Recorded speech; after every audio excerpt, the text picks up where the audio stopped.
And that's going to be called Rossi's Gamble. Yes. Well, when that does come out, keep us posted because we want to be one of the first to read it. Okay, definitely. I will let you know for sure. Great. Can you share with our listeners your website so they can check out you and your books? Yes, it's very simple. It's just my name. It's www.paulwpapa.com. You can also find me on Instagram and Twitter and Facebook under the same thing, Paul W. Papa. Sounds good. Well, Paul, we thank you so much for joining us today. Your book brings back a lot of nostalgia for older times and great mysteries. We wish you all the best. Stay healthy and stay safe. Enjoy the rest of your day.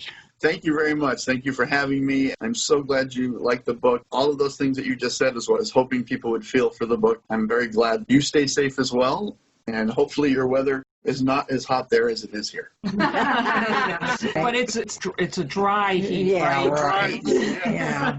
That's what they say. When it's 110, it's heat. Yeah. All right, Paul. Thanks a lot. You bet. Thank you. Bye-bye. Okay, bye-bye.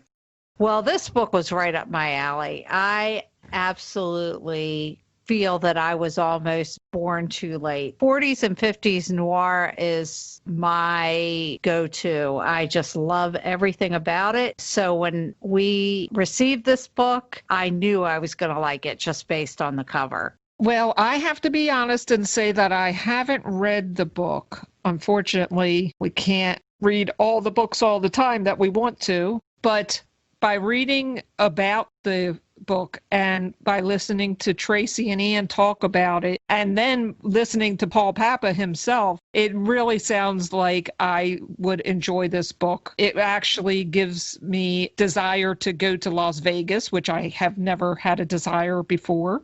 Well, it's funny that you should say that because in my notes, I have written down that I have no desire to go to Vegas because the Vegas I want is the Paul Papa Vegas. I don't want the glitz and the electronic. I would be disappointed. I want the old-fashioned Vegas. So I don't think Vegas would be for me because it's not what it used to be. It's very commercialized now. I hate to say it, but it's not, well, I'm sure in some ways that it's still mob run, but it's not mob run like it was back then. And what a strange thing to be wistful for. You know, it's funny because the one thing that was missing from Paul Pappas' version of a noir is the treatment of women.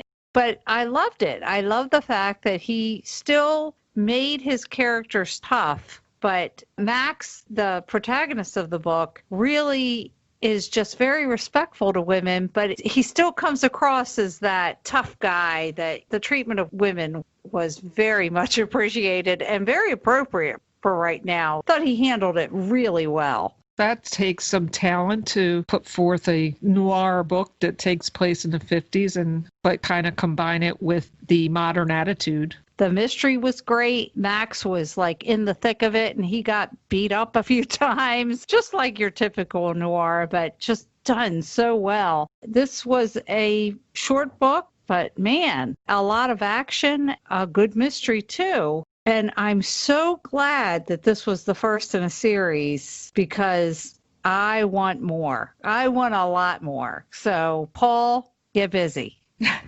Well, it seems to me that with Paul's experience in Las Vegas, that he should have a whole treasure trove of ideas for the rest of this series. Now for new and noteworthy. First up is from friend of the show, Rhea Fry. Her new book, Until I Find You, is due to be published on August 11th. It will be put out by St. Martin's Griffin. Rhea Fry brings her most explosive, emotionally taut domestic drama yet about the powerful bond between mothers and children and how far one woman will go to bring her son home. My new and noteworthy book is The End of Her by Sherry Lapina. A long ago accident and a visitor out of the blue. It is put out by Penguin and it comes out July 28th. My new and noteworthy book is by a friend of the show,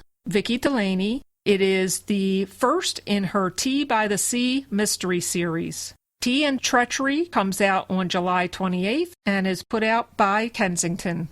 In this charming new cozy mystery series from nationally best-selling author Vicki Delaney, a New York City expat turned Cape Cod tea shop owner must solve the murder of a local real estate developer to help her feisty grandmother out of a jam. Trivia. Last week's question was, Stephen King named this author as one of his greatest influences. A. James Patterson. B. Edgar Allan Poe. C. Richard Matheson. And D.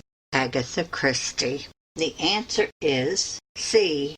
Richard Matheson. Stephen King listed Matheson as a creative influence, and his novellas Cell and Elevation are both dedicated to him. George Romero, the filmmaker, frequently acknowledged Richard Matheson as an inspiration and listed the shambling vampire creatures that appear in The Last Man on Earth and the first film version of I Am Legend as the inspiration for the zombie ghouls he envisioned in Night of the Living Dead. Anne Rice, the author, stated that when she was a child, Matheson's short story, A Dress in White Silk, was an early influence on her interest in vampires and fantasy fiction. This week's question is, who was the first mystery author to crack the glass ceiling of 1 million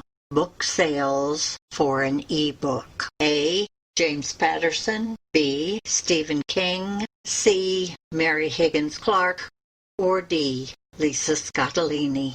Good luck. Well, that brings us to the close of another episode. Be sure and visit our website. It is